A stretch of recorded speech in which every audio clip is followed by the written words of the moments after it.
Aquí vemos todas las capas del tubo digestivo diseccionadas. Si se fijan, habíamos comentado que tanto el esófago como el estómago, como el intestino delgado y el intestino grueso comparten el mismo número de capas. Es decir, invariablemente todos van a tener una mucosa, van a tener una capa submucosa, van a tener una capa muscular y van a tener una capa serosa o adventicia. Aquí, por ejemplo, lo único que va a variar es a veces la característica de la mucosa. Porque, por ejemplo, la mucosa del esófago no tiene la capacidad de absorber, ¿sí? Y no tiene la capacidad tanto de secretar sustancias digestivas. Sin embargo, la mucosa del estómago es rica en glándulas que secretan ácido gástrico, que secretan enzimas digestivas, carbonato, entre otras cosas, ¿sí? Para la protección de la misma mucosa. Si yo me voy al intestino delgado, voy a encontrar otra característica dentro de la mucosa, porque aquí también se lleva a cabo, principalmente en la primera parte del intestino delgado, la mayor parte del proceso de absorción de nutrientes, ¿sí? Y cuando yo me voy al colon, ¿sí? La mucosa del colon va a ser también discretamente distinta a la del intestino delgado, la del estómago y la del esófago.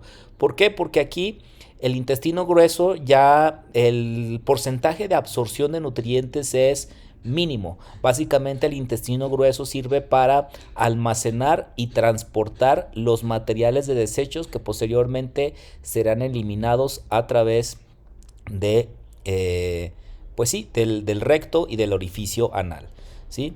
Entonces, si se fijan aquí vemos, si ustedes cuentan, son el mismo número de capas. Tenemos la capa mucosa, la capa submucosa, las capas musculares y finalmente la capa serosa o la capa adventicia, ¿sí? Aquí vemos la misma disposición, aquí vemos la misma disposición y aquí vemos la misma disposición entre una y otra. Aquí tenemos la mucosa, la muscular propia de la mucosa, la submucosa, la muscular interna, que esta sería la capa circular, la capa longitudinal y la serosa.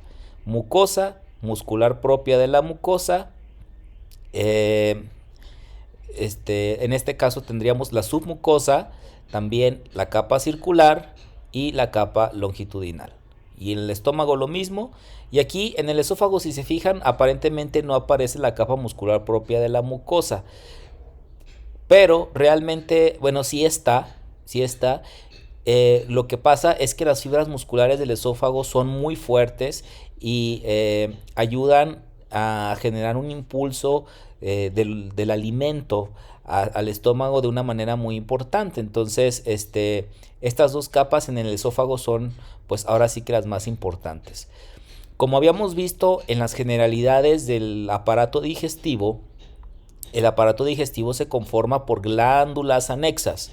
Y entre esas glándulas anexas vamos a tener al hígado, al páncreas y también a las glándulas salivales, así como la vesícula biliar, que no es propiamente una glándula, sino que nada más almacena bilis, pero también forma parte de los órganos anexos del aparato digestivo. Concentrándonos en la mucosa, vamos a reconocer que la mucosa tiene principalmente tres funciones.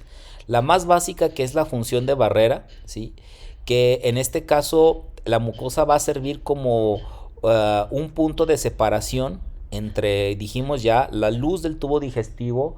Vuelvo a insistir que es la luz del tubo digestivo. Vamos a ejemplificarlo con el esófago.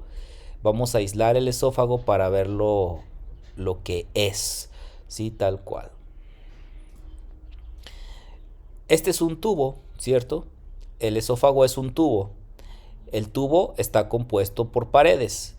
El hueco que está aquí adentro, este hueco vacío, es lo que voy a conocer como luz, ¿de acuerdo? Entonces, a eso me refiero con luz cuando me refiero al aparato, al tubo digestivo, ¿de acuerdo? O cualquier orificio corporal, porque también los vasos sanguíneos tienen una luz, ¿sí?